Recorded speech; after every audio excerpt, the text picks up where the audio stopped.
In this video, I am going to show you how I start a typical Zoom lesson. First, I am going to go to the Windows button, and I am going to find Zoom. I have pinned Zoom to my Start menu, but if you haven't, I would scroll down, find Zoom, which is in the Z's, and here we have the Zoom folder. I click the down button and I see Start Zoom. To add it here, you right click and you choose Pin to Start. So it would look like this, Pin to Start. And now I have Zoom automatically here so that I could easily find it when I need it.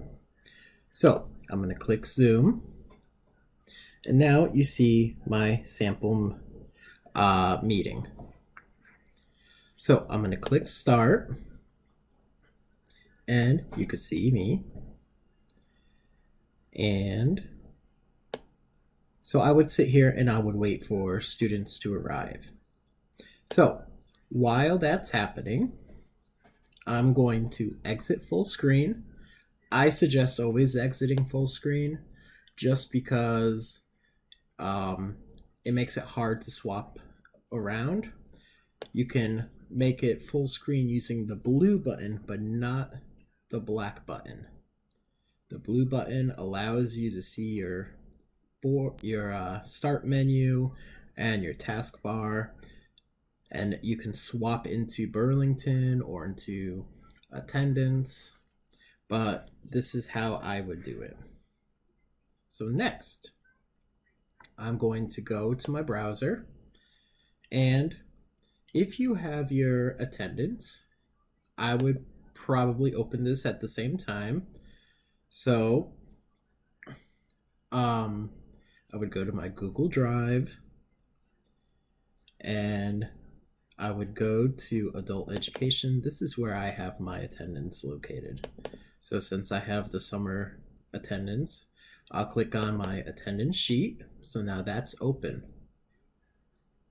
Next, I would open Burlington English.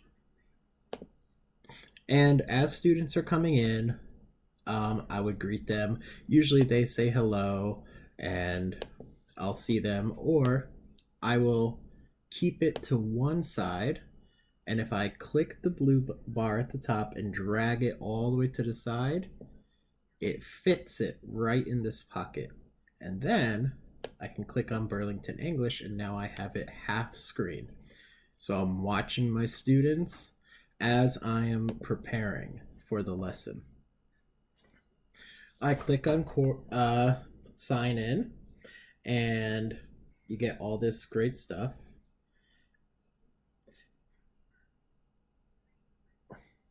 And what you would do is then click on courses, and you would find your class. So let's say I'm doing low beginners. So I'm going to click low beginners.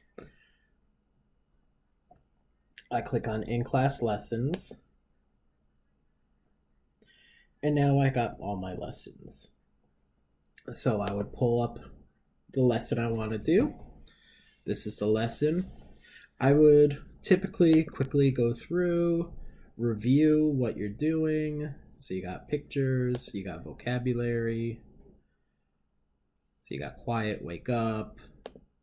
So as students are filtering in the first 10 minutes, I'm taking a quick look. I'm reviewing the read again. I'll make it full screen because we're about to start. So this is what it would look like.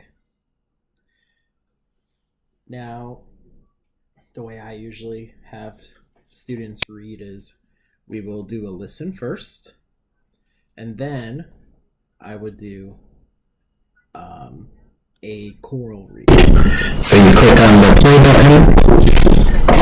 He is a security guard. He likes to work at night. I work from 11 p.m. to 7 a.m. Then I go to sleep. My apartment is... Okay, and so you have your read-based activities. Usually involves looking at the same text and answering questions, going through. And then we go back to vocabulary focus. And this is what we have. This is what the main focus is. And I would just review. There's a game. So I see my students are all in. It's time to start the lesson. So what I would do is I'd press that button again, make it full screen. I click share screen, and I don't share the full screen. I only share the Burlington English Chrome right here. Make sure you click this button here, share computer sound. If you do not do that, the students cannot hear it. So I click the blue share button, and now this is what sharing looks like on Zoom. Once we're in, I always click the snowman, and I click in the Zoom section the 4 L's, and that makes it full screen.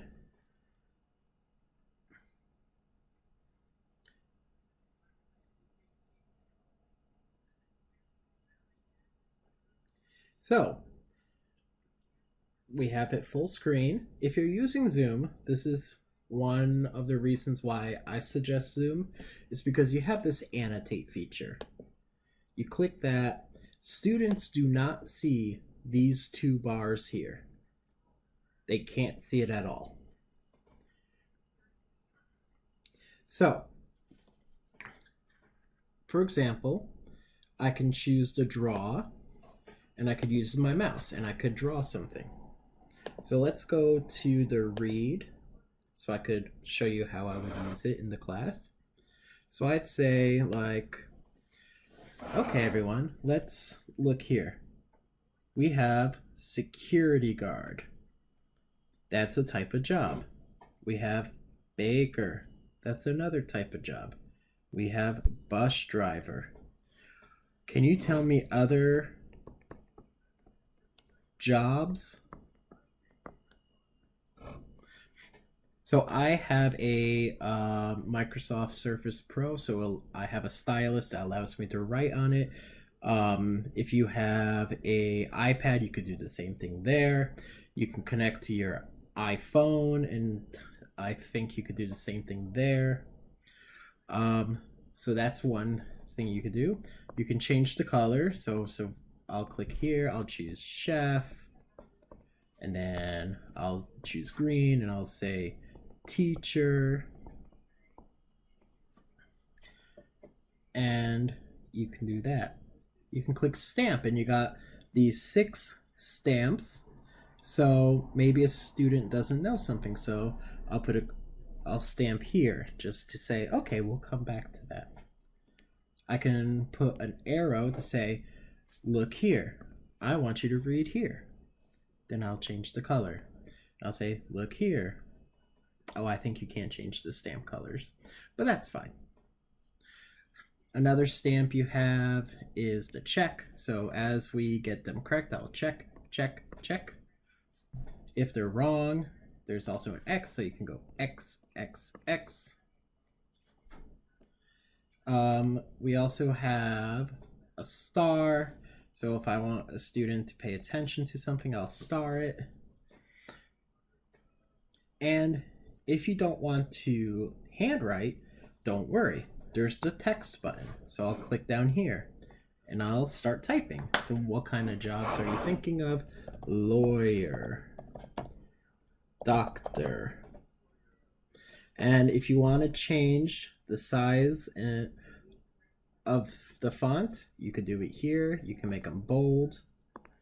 You could change the color, and you can make it smaller. So you have all that kind of fun stuff. Something I did often was there's a save button here. You click that, and Zoom automatically takes a screenshot and it saves it to your computer where the video will be. And you can do that. There's a spotlight feature, which, using your mouse, it's kind of like a laser pointer. So when I'm reading, I always put on the spotlight and I follow underneath the words. Dan is a security guard. Dan is a security guard. You can also use the spotlight with an arrow, so you could say, we are here. We are here. But it's a white arrow, so it's kind of hard to see, whereas the spotlight is a red dot, and that moves. It's a little clearer to see. So when you're ready to move on to the next page, you click the clear button. You're going to click clear all drawings. And as you notice, it says clear viewers drawings. While you're on Zoom, you could ask students to write. There's a little pen icon on their screen. They just press that and then they can write on the screen. It's actually pretty cool. I haven't used it much myself. I had students actually figure it out themselves, and when we would do little activities, they would actually write on the screen. So the next share I want to show you is the whiteboard. So say you have something you want to discuss, so you click the whiteboard, you click share, and now you have a whiteboard. And on the phone, on your student's Zoom, all they will see is a white screen. So you can start typing, hi, and they'll see that. And sometimes the students will interact with it. If you ask them to write on the screen, it will allow them to write on the screen. So you can change the line width. So I could be like, okay, everyone, today I'm going to teach you how to write me in Japanese. And then you go 1, 2, 3, 4, 5, 6, 7. And then you could say, okay, students, why don't you try yourself? And then they can actually write in the free space. So they can practice, they can make mistakes, and then you're watching it happen on your screen as the students are writing it. That part is actually pretty cool as well. So you hit clear all drawings. So I'm gonna leave the whiteboard. So the last one you can do is, so you might notice here it says closed caption. Unfortunately, unlike Google automatically writes captions based on voice recognition.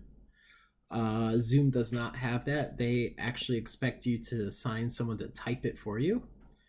That is not very helpful, so you probably won't be using that. The last one is what we looked at yesterday, the file feature. So I'm going to share a file. So I'm going to click Google Drive. You could use Dropbox as well. Actually, I'll use Dropbox because it'll prompt me to approve it. So, actually it already did. So, I want to do some sort of lesson. So I'll choose newcomer and I'll open up my newcomer pack. I'll click share screen. And now I'm going to click open Zoom. So the students aren't seeing this. Now they see this. They can see it and you can share it with them. So if you have a worksheet, you could use that and the students will see it. You can't do much interaction, unfortunately, but it works that way. So if we go back, another way you can do use a worksheet and interact with it is we can go using the screen share feature, and I'm going to go to Google Drive and I'll open up a worksheet I have somewhere.